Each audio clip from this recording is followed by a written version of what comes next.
ಶ್ರೀ ರೇಣುಕಾಚಾರ್ಯ ಶಿವಾಚಾರ್ಯ ಶಿಖಾಮಣಿ ಯೋ ವೀರಶೈವ ಸಿದ್ಧಾಂತಂ ಸ್ಥಾಪಯಾಮಾಸ.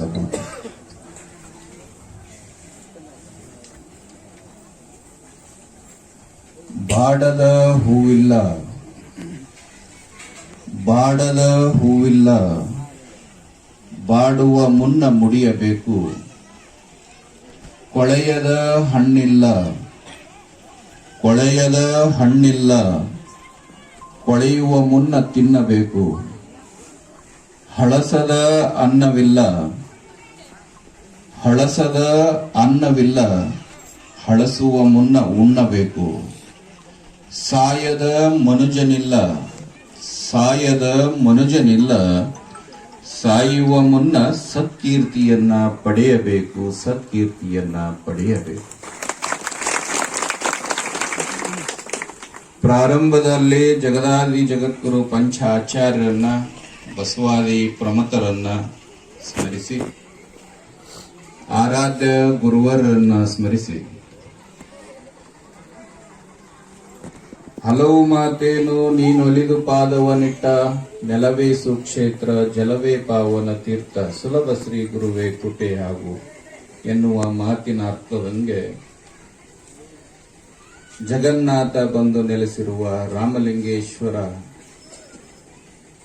ಕರ್ತೃತ್ವಕ್ಕೆ ಶರಣೆಂದು ಆ ರಾಮಲಿಂಗೇಶ್ವರ ದೇವಸ್ಥಾನದಲ್ಲಿ ಸುಮಾರು 18 ತಿಂಗಳು ಪರ್ಯಂತರವಾಗಿ ಇಡೀ ಜೀವನ ಅನುಷ್ಠಾನ ಶಿವಯೋಗ, ತಮ್ಮ ಶರೀರವನ್ನ ಅತ್ಯಂತ ಧಾರ್ಮಿಕ ಮತ್ತು ಆಧ್ಯಾತ್ಮಿಕ ಅನುಷ್ಠಾನದಲ್ಲಿ ಕ್ಷೀಣಗೊಳಿಸಿರುವ ಹಿರಿಯರು, ಅನುಭಾವಿಗಳು, ತಪೋರತ್ನರು ತಮ್ಮ ಜೀವನದಲ್ಲಿ ಸುಮಾರು ನಾನು ಕೇಳದೆ ಎಷ್ಟು ಅನುಷ್ಠಾನ ಆಗಿರ್ಬೋದು ಬುದ್ಧಿ ನಿಮ್ದು ಅಂತ. ಅವರು ಲೆಕ್ಕನೇ ಇಲ್ಲ. ನನ್ನ ಜೀವನದೊಳಗೆ ನನಗೆ ಯಾವಾಗ ಅನುಷ್ಠಾನ ಮಾಡಬೇಕು ಅನ್ಸೋದು ಅವಾಗೆಲ್ಲ ಮಾಡ್ಕೋತೇ ಬಂದೀನಿ ಅಂತ ಹೇಳಿದ್ರು. ಈ ಕಾರ್ಯಕ್ರಮದ ಪಾವನ ಸಾನ್ನಿಧ್ಯವನ್ನ ವಹಿಸಿ ತಮ್ಮೆಲ್ಲರಿಗೂ ದರ್ಶನ ಆಶೀರ್ವಾದವನ್ನ ನೀಡುತ್ತಿರುವ ಹಿರಿಯ ಪೂಜ್ಯರಾಗಿರುವ ಪರಮ ಪೂಜ್ಯ ಶಿವಯೋಗೇಶ್ವರ ಮಹಾಪೂಜ್ಯರಲ್ಲಿ ಅನಂತ ಪ್ರಣಾಮಗಳನ್ನ ಸಲ್ಲಿಸಿ,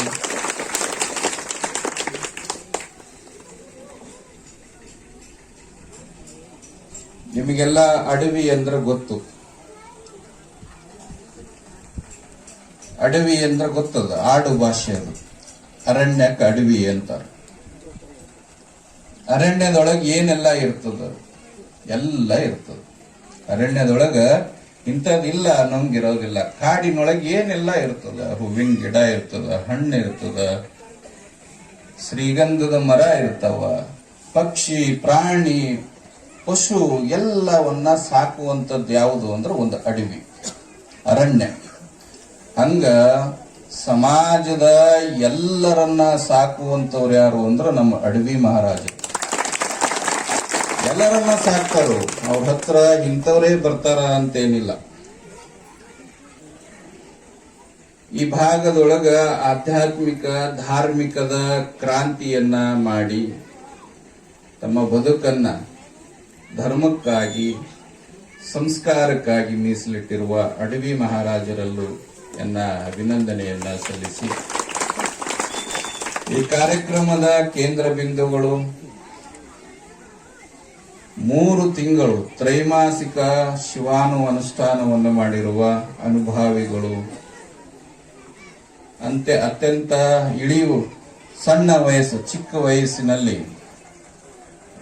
ಧರ್ಮದ ಕಡೆಗೆ ತಮ್ಮನ್ನು ತಾವು ತೊಡಗಿಸಿಕೊಂಡಿರುವ ಪರಮಾನಂದ ಮಹಾರಾಜರವರೇ ಮತ್ತು ಜ್ಞಾನ ಸಿಂಧು ಮಹಾರಾಜರವರೇ, ನಮ್ಮ ಊರಿನವರೇ ಆಗಿರುವ ಬೆನಕನಹಳ್ಳಿ ಹಿರೇಮಠದ ಸಿದ್ದಯ್ಯ ಸ್ವಾಮಿಗಳವರೇ, ಹಿರಿಯರಾಗಿರುವ ನಮ್ಮ ವೇದಿಕೆ ಮೇಲೆ ಆಸೀನರಾಗಿರುವ ಗಣ್ಯಮಾನ್ಯರೇ, ಸೇರಿರುವ ಸದ್ಭಕ್ತರೇ,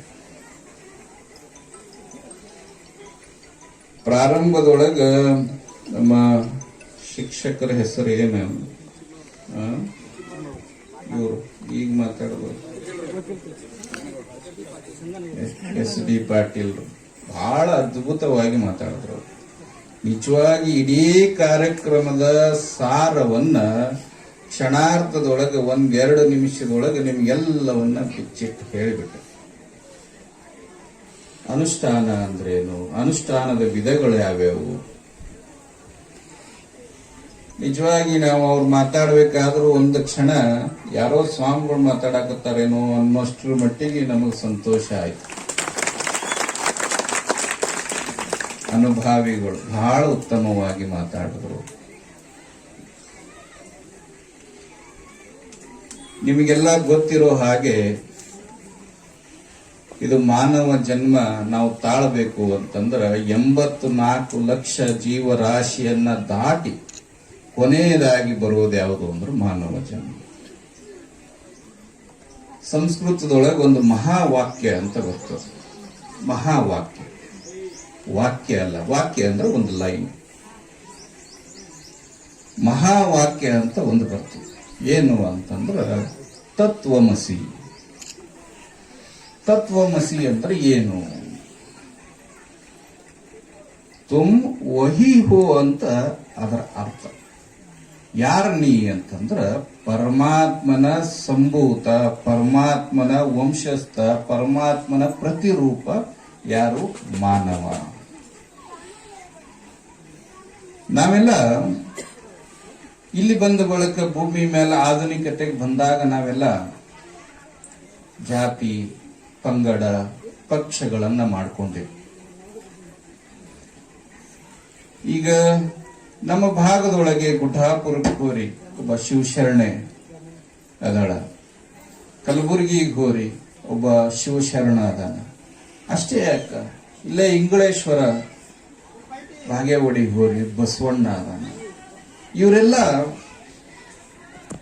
ಮಾನವರಾಗಿ ಹುಟ್ಟಿದವರು, ನಮ್ಮಂಗೆ ಎಲ್ಲರೂ ಜನ್ಮ ತಾಳದವರು, ಒಬ್ಬ ತಾಯಿ ತಂದೆ ಗರ್ಭದಿಂದನೇ ಬಂದವರು.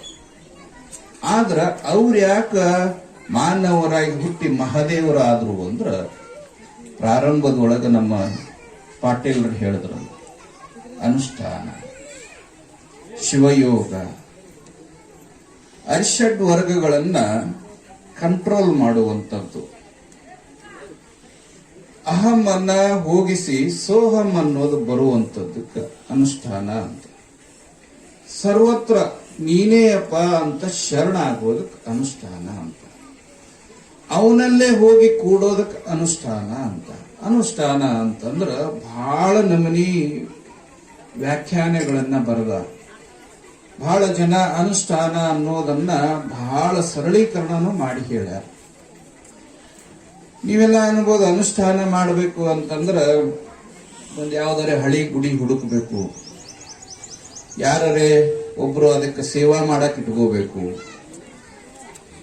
ಅನುಷ್ಠಾನ ಅನ್ನೋದು ಎಷ್ಟು ಸರಳ ಅದ ಅಂತಂದ್ರ ನಿಮಗೊಂದು 4 ಮಾತು ಹೇಳ್ತೀನಿ ನಾನು.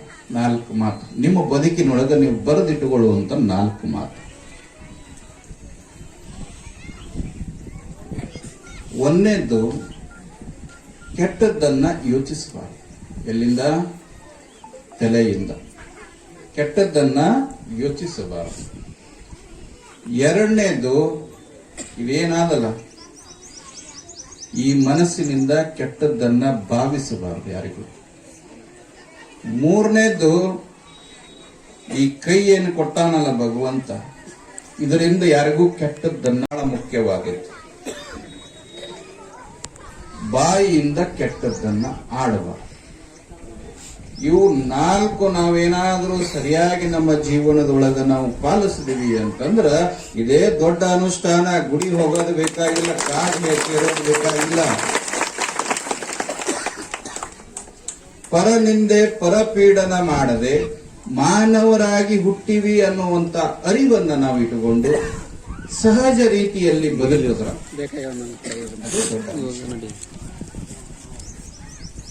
ಸಂಸ್ಕೃತದೊಳಗೆ ಒಬ್ಬ ಸುಭಾಷಿತಕಾರ ಬಹಳ ಸುಂದರವಾಗಿ ಬರೀತಾನೆ. ಎಷ್ಟು ಸುಂದರವಾಗಿ ಬರೀತಾನೆ ಅಂದ್ರ ಜಗತ್ತಿನೊಳಗೆ ಯಾವುದು ದೊಡ್ಡದು ಅಂತ ಬರೀತಾನೆ.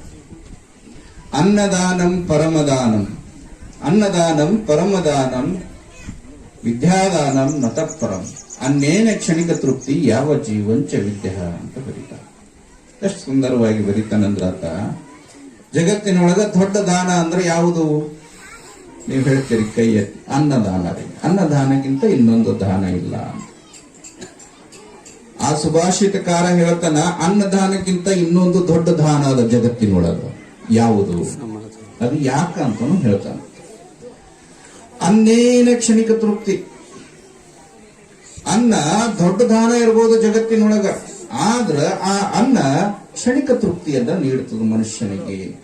ಈಗ ನಾವು ಮಧ್ಯಾಹ್ನ ಪ್ರಸಾದ ಮಾಡಿದ್ವಿ ಅಂದ್ರೆ ಮುಗಿಯೋದಿಲ್ಲ, ಮತ್ತ ರಾತ್ರಿ ಮಾಡಬೇಕು, ಮತ್ತ ನಾಳೆ ಬೆಳಿಗ್ಗೆ, ನಾಳೆ ಮಧ್ಯಾಹ್ನ ಮಾಡ್ತಾನೆ ಇರ್ಬೇಕು.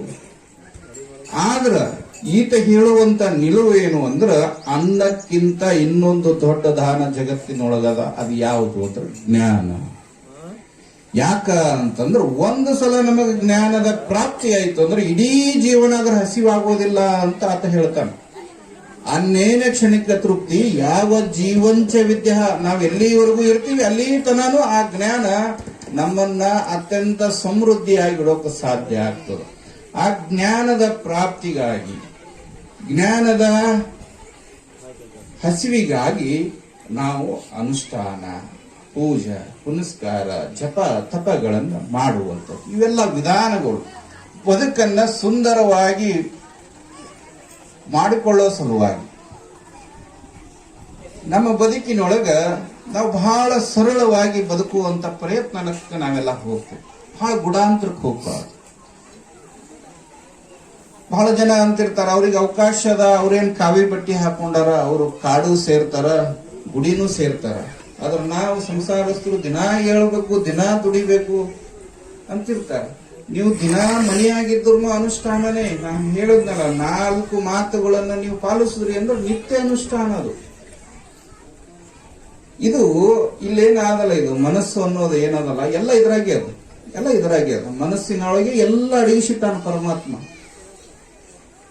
ನಾವು ಕೆಟ್ಟದ್ದನ್ನ ಭಾವಿಸದೇ ಇದ್ರ, ಕೆಟ್ಟದ್ದನ್ನ ಯೋಚಿಸದೇ ಇದ್ರ, ಕೆಟ್ಟದ್ದನ್ನ ಯಾರಿಗೂ ಕೇಡನ್ನ ಮಾಡದೇ ಇದ್ರ ಅದೇ ದೊಡ್ಡ ಅನುಷ್ಠಾನ. ಯಥಾ ದೃಷ್ಟಿ ತಥಾ ಸೃಷ್ಟಿ ಅಂತ ಹೇಳ್ತಾರೆ. ಕೈಲಾಸಕ್ಕೆ ಹೋಗ್ಬೇಕು ಅಂತ ಏನಿಲ್ಲ, ನಾವು ಇದ್ದಲ್ಲೇ ನಮ್ಮ ಮನೆಯನ್ನ ಕೈಲಾಸ ಮಾಡ್ಕೋಬಹುದು. ಸ್ವರ್ಗ ಅಲ್ಲಿ ಇಲ್ಲಿ ಎಲ್ಲೇ ಆದಂತಲ್ಲ, ಇಲ್ಲೇ ಅದ, ನಾವ್ ಇರೋಲ್ಲೇ ಅದ. ಆದ್ರೂ ನಮ್ಮ ದೃಷ್ಟಿಗೆ ಅದು ಕಾಣೋದಿಲ್ಲ. ಆ ಕಾಣುವಂತ ಪ್ರಕ್ರಿಯೆಗೆ, ಕಾಣುವಂತ ಲೈಟಿಗೆ ಅನುಷ್ಠಾನ ಅಂತಾರೆ, ಜ್ಞಾನ ಅಂತಾರೆ. ಆ ಜ್ಞಾನದ ಹಸಿವಿನ ಕಾರ್ಯಕ್ರಮ ಇದು. ಬಹಳ ಸುಂದರ ಕಾರ್ಯಕ್ರಮ. ನಿಜವಾಗಿ ಈ ಭಾಗದೊಳಗ ಎಷ್ಟು ಪುಣ್ಯವಂತರು ಅಂದ್ರ, ಬಂತನಾಳದ ಸಂಗಮ ಬಸವ ಶಿವೇಗಿಗಳು ಮಾಡಿರುವಂತ ಕಾರ್ಯ ಸಮಾಜಕ್ಕೆ ಎಷ್ಟು ಆದರ್ಶಪ್ರಾಯ ಅಂತಂದ್ರ, ಇವತ್ತಿನ ಮಿತಿಗೆ ನಮ್ಮಲ್ಲೆಲ್ಲ ವೈಟ್ ಕಾಲರ್ ಶರ್ಟ್ ಕಾಣಕತ್ತಾವ ಅಂದ್ರೆ ಅದು ಬಂತನಾಳ ಶಿವೇಗಿಗಳ ಕೊಡುಗೆ. ಅವರು ಮಾಡಿರುವಂತ ಶಿಕ್ಷಣದ ಕ್ರಾಂತಿಗೆ ನಮ್ಮ ಮಕ್ಕಳು ಇವತ್ತು ವಿದ್ಯಾವಂತರಾಗ್ಯಾರ. ಮಕ್ಕಳು ಎಲ್ಲೆಲ್ಲೋ ಅದರ, ಬೆಂಗಳೂರು, ಅಮೆರಿಕ, ಫಾರಿನ್ ಎಲ್ಲಾ ಕಡೆ ಹೋಗಿರೋ ಕಾರಣ ಯಾರು ಅಂದ್ರೆ ಪಂತನಾಳ ಶಿವೇಗಳು. ಅವರ ಕೊಡುಗೆಯನ್ನ ಸ್ಮರಿಸಿ ನೀವೆಲ್ಲ ಅವರ ಅನುಯಾಯಿಗಳಾಗಿ, ಅವರ ಸೇವಕರಾಗಿ, ಅವರ ಶಿಷ್ಯರಾಗಿ, ಭಕ್ತರಾಗಿ ಅತ್ಯಂತ ಸಮೃದ್ಧಿಯ ಬದುಕನ್ನ ನೀವೆಲ್ಲ ಕಟ್ಕೊಂಡಿರಿ. ಅಂತ ಸಮಯದೊಳಗ ಒಬ್ರು ಪೂಜ್ಯರು ಬಂದು ನಿಮ್ಮ ಜಾಗದೊಳಗೆ ಅನುಷ್ಠಾನ ಮಾಡಿದ್ದು ಬಹಳ ಸಂತೋಷ ಅನ್ನೋ ಮಾತನ್ನ ಹೇಳಿ, ಇನ್ನ ಹಿರಿಯ ಪೂಜ್ಯರ ಆಶೀರ್ವಚನ ಆಗೋದದ. ಬಹಳ ಸಮಯನೂ ಆಗಿರೋದ್ರಿಂದ ಕೊನೆಯದಾಗಿ ಒಂದು ಮಾತನ್ನ ಹೇಳ್ತೀನಿ. ನಮ್ಮ ಬದುಕು ಮಾನವರು ಅಂತಂದ್ರ ನಾವು ಹೆಂಗಿರ್ಬೇಕು ಅಂತಂದ್ರ, ಒಬ್ಬ ಹಿಂದಿ ಜ್ಞಾನಿ ಬರೀತಾನ, अपने दुख में रोने वाले ए इंसान दूसरों की दुख दर्द में आंसू बहाना सीख लो. तुम खाने में वो मजा नहीं जो गरीबों को खिलाने में है. ए इंसान केवल 4 दिन की जीवन, ए इंसान केवल 4 दिन की जीवन, किसी की काम आना सीख लो, किसी की काम आना सीख लो ಅಂತ ಹೇಳ್ತಾನೆ. ಅಂದ್ರ ಅದರ ಭಾವಾರ್ಥ ಏನು ಅಂದ್ರ, ಏ ಮನುಷ್ಯ, ನಿನ್ನ ಕಣ್ಣಿನಿಂದ ಯಾವಾಗ ನೀರು ಬರಬೇಕು ಅಂದ್ರ, ನಿನ್ನ ನೆರೆಹೊರೆಯವರಿಗೆ ತೊಂದರೆ ಆದಾಗ ನಿನ್ನ ಕಣ್ಣಿನಿಂದ ನೀರು ಬರಬೇಕು. ನೀನು ಅಷ್ಟು ಸಮೃದ್ಧಿಯಾದ ಮನಸ್ಸನ್ನ ನೀನು ಇಟ್ಕೊಂಡಿರಬೇಕು. ನಿನ್ನ ಕಣ್ಣಿನಿಂದ ನಿನಗೂ ತ್ರಾಸಾದಾಗ ನೀರು ಬರುವುದು ಏನ್ ದೊಡ್ಡ ಮಾತಲ್ಲ. ಆದ್ರೆ ನಿನ್ನ ಮನಸ್ಸು ಎಷ್ಟು ಹದ ಇಟ್ಕೊಂಡಿರ್ಬೇಕು ಅಂದ್ರ ನಿನ್ನ ಅಕ್ಕಪಕ್ಕದವ್ರಿಗೆ ಯಾರಿಗಾದ್ರೂ ತೊಂದರೆ ಆಯ್ತು ಅಂದ್ರೆ ನಿನ್ನ ಕಣ್ಣಿನಿಂದ ನೀರು ಬರಬೇಕು. ದೇವ್ರು ಎಲ್ಲದನ ಅಂತ ಬಹಳ ಜನ ಕೇಳ್ತಿರ್ತಾರ. ದೇವ್ರು ಎಲ್ಲದನ, ವೇರ್ ಇಸ್ ಗಾಡ್ ಅಂತ ಕೇಳ್ತಿರ್ತಾರ. ದೇವ್ರು ಎಲ್ಲದನ ಅಂತ ನಾ ಹೇಳಿ ಇವತ್ತ, ದೇವ್ರು ಎಲ್ಲದನ ಅಂದ್ರ ಮತ್ತೊಬ್ಬರ ಕಷ್ಟವನ್ನ ನೋಡಿ, ಮತ್ತೊಬ್ಬರ ತ್ರಾಸನ್ನ ನೋಡಿ ಯಾರ ಮನಸ್ಸು ಮರಗುತ್ತದಲ್ಲ ಆ ಮನಸ್ಸಿನೊಳಗ ದೇವ್ರ ಅದನ್ನ ಬಿಟ್ರ ಮತ್ತೆಲ್ಲಿ ಇಲ್ಲ. ದೇವ್ರ ಮತ್ತೊಬ್ಬರ ಕಷ್ಟವನ್ನ ನೋಡಿ, ಆ ತ್ರಾಸನ್ನ ನೋಡಿ ಯಾರು ಮರಗುತ್ತಾರಲ್ಲ ಅವರಲ್ಲೇ ಭಗವಂತ ಅದನ್ನ. ಅದಕ್ಕ ಆ ಜ್ಞಾನಿ ಹೇಳ್ತಾನ, ನಿನ್ನ ಅಕ್ಕಪಕ್ಕದವರಿಗೆ ಯಾರಿಗಾದ್ರೂ ತೊಂದರೆ ಆದಾಗ ನಿನ್ನ ಕಣ್ಣಿನಿಂದ ನೀರು ಬರಬೇಕು ವಿನಃ ನಿನ್ನ ಕಷ್ಟದಲ್ಲೇ ಅಲ್ಲ. ಮತ್ ಇನ್ನೊಂದು ಸಾಲ ಹೇಳ್ತಾನ, ನೀ ಇದ್ದವಿಧಿ ಬೇಕು ಬೇಡದನ್ನ ಮಾಡ್ಕೊಂಡು ತಿನ್ನುವಂತ ಶಕ್ತಿ ಭಗವಂತ ನಿನಗೆ ನೀಡ್ಯಾನ. ಆದ್ರ ಆ ಅನ್ನಕ್ಕ ಆ ರುಚಿ ಬರಬೇಕು, ಬೆಲೆ ಬರಬೇಕು ಅಂದ್ರೆ ಇಲ್ಲದ ಬಡವನಿಗೆ ಒಂದು ತುತ್ತು ಕೊಟ್ಟು ಉಂಡು ನೋಡು, ಆ ಅನ್ನಕ್ಕೆ ರುಚಿನೂ ಬರ್ತದ, ಶಕ್ತಿನೂ ಬರ್ತದ ಅಂತ ಹೇಳ್ತಾನ. ಕೊನೆಯ ಸಾಲಿನೊಳಗೆ ಹೇಳ್ತಾನ, ಏ ಮನುಷ್ಯ, ನೀನ್ ಅನ್ಕೊಂಡಿರ್ಬೇಕು ಒಂದ್ 200-300 ವರ್ಷ ಬದುಕ್ತೀನಿ ಅಂತ ಹೇಳಿ. ಇಲ್ಲ, ನೀವೆಲ್ಲ ಅನ್ಕೊಂಡಿರಿ ಒಂದ್ 200-300 ವರ್ಷ ಬದುಕ್ತೀವಿ ನಾವೆಲ್ಲ ಅಂತ. ಅಂತ ಹೇಳ್ತಾನ, ಕೇವಲ 4 ದಿನ ಕಿ ಜೀವನ. ಈ ಬದುಕು ಬರೀ 4 ದಿನದ್ದು. 4 ದಿನದ ಜೀವನದೊಳಗ ನಾವೆಲ್ಲ ಮೊನ್ನೆಯಿಂದ ಒಂದು ಟಿವಿ ಒಳಗ ನೋಡ್ತಾ ಇದೀವಿ. ಎಷ್ಟೋ ಜನ ಬೆಂಗಳೂರಿಗೆ ಹೋಗಿ ಆಪರೇಷನ್ ಮಾಡಿಸ್ಕೊಂಡು, ಬೈಪಾಸ್ ಆಪರೇಷನ್ ಮಾಡಿಸ್ಕೊಂಡು ಆರಾಮಾಗಿ ಬಂದಿರೋದನ್ನ ನಾವು ನಿಮ್ಮೆಲ್ಲ ಕೇಳಿವಿ, ನೋಡಿವಿ. ಸಾವಿರಾರು ಕೋಟಿ ಆಸ್ತಿ ಅಲ್ಲೇ ಬೆಂಗಳೂರದಾಗ ಜೀರೋ ಟ್ರಾಫಿಕ್ ಒಳಗೆ ಹೋಗುವಂತ ಸ್ಪೆಷಾಲಿಟಿ ಇರುವಂತ ಮನುಷ್ಯ ಸಾವನ್ನ ಗೆದ್ನೆ ಸಾಧ್ಯ ಇಲ್ಲ. ಅದಕ್ಕೆ ಹೇಳ್ತಾನಾತ, ಕೇವಲ 4 ದಿನ ಕಿ ಜೀವನ. ಅವ ಕೊಟ್ಟಿರೋದೇ 4 ದಿನ. ಆ 4 ದಿನದೊಳಗ ನಾವು ಹೆಂಗ ಬದುಕಬೇಕು ಅಂದ್ರೆ ಇನ್ನೊಬ್ಬರಿಗೆ ನೆರೆಯಾಗಿ ಬದುಕಬೇಕು ವಿನ ಹೊರೆಯಾಗಿ ಬದುಕಬಾರದು, ಹೊರೆಯಾಗಿ ಬದುಕಬಾರದು ಅಂತ ಹೇಳ್ತಾನ. ಮತ್ತೊಬ್ಬರ ಕಷ್ಟಕ್ಕೆ ಮಿಡಿಯುವಂತ ಮನಸ್ಸು ನಮ್ಮದಾಗಲಿ. ನಮ್ಮ ಮಕ್ಕಳನ್ನ ವಿದ್ಯಾವಂತರನ್ನಾಗಿ ಮಾಡೋಣ, ಬುದ್ಧಿವಂತರನ್ನಾಗಿ ಮಾಡೋಣ, ನಾಡು ನುಡಿ ಕಟ್ಟುವಂತ ವೀರ ಯೋಧರನ್ನಾಗಿ ಮಾಡೋಣ. ಭಾರತೀಯ ಸಂಸ್ಕೃತಿಯನ್ನ ಉಳಿಸುವಂತ ಮಕ್ಕಳನ್ನ ನಾವು ಬೆಳೆಸೋಣ. ನಮ್ಮ ಬದುಕು ಬಹಳಷ್ಟು ರಾಮಲಿಂಗೇಶ್ವರನ ಆಶೀರ್ವಾದ, ಸಂಗನ ಶಿವೇಗಳ ಆಶೀರ್ವಾದ, ಶಿವೇಗಿ ಮಹಾಸ್ವಾಮಿಗಳವರ ಆಶೀರ್ವಾದ, ಜಗದೊಡೆಯ ಪಾರ್ವತಿ ಪರಮೇಶ್ವರ ಆಶೀರ್ವಾದದಿಂದ ನಿಮ್ಮೆಲ್ಲರ ಬಾಳು ಬಂಗಾರ ಆಗಲಿ, ನಿಮ್ಮೆಲ್ಲರ ಜೀವನದಲ್ಲಿ ಸುಖ, ಶಾಂತಿ, ನೆಮ್ಮದಿ ನೆನೆ ನಿಲ್ಲಲಿ ಅಂತ ಆಶಿಸಿ ನನ್ನ ಮಾತುಗಳನ್ನು ಮುಗಿಸುತ್ತೇನೆ. ಓಂ ಶಾಂತಿ ಶಾಂತಿ.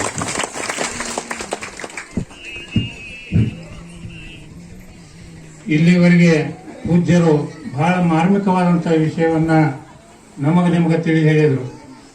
ಅದಕ್ಕೆ ಹಳ್ಳಿಯೊಳಗೆ ಸಹಜವಾಗಿ ಆಡು ಭಾಷೆದೊಳಗೆ ಹೇಳ್ತಿರ್ತಾರಲ್ಲ, ಕಚ್ಚೆ ಕೈಬಾಯಿ ಈಚೆಯೊಳಿದ್ದರೆ ಅಚ್ಯುತನಪ್ಪ ಜನಪ್ಪ ಲೋಕದೊಳು ತಾ ನಿಶ್ಚಿಂತನಪ್ಪ. ಅದೇ ಹೇಳಿದವರು, ಕೈ ಶುದ್ಧ, ಬಾಯಿ ಶುದ್ಧಿ ಮತ್ತು ಮನಸ್ಸು ಶುದ್ಧಿ ಇವು ಇದ್ದು ಅಂತಂದ್ರೆ ಏನದ ದೇವ್ರ ಕಾಣು ತಡ ಆಗೋದಿಲ್ಲ, ದೇವ್ರ ತಾನೇ ಇರ್ತಾನೆ ತುಂಬ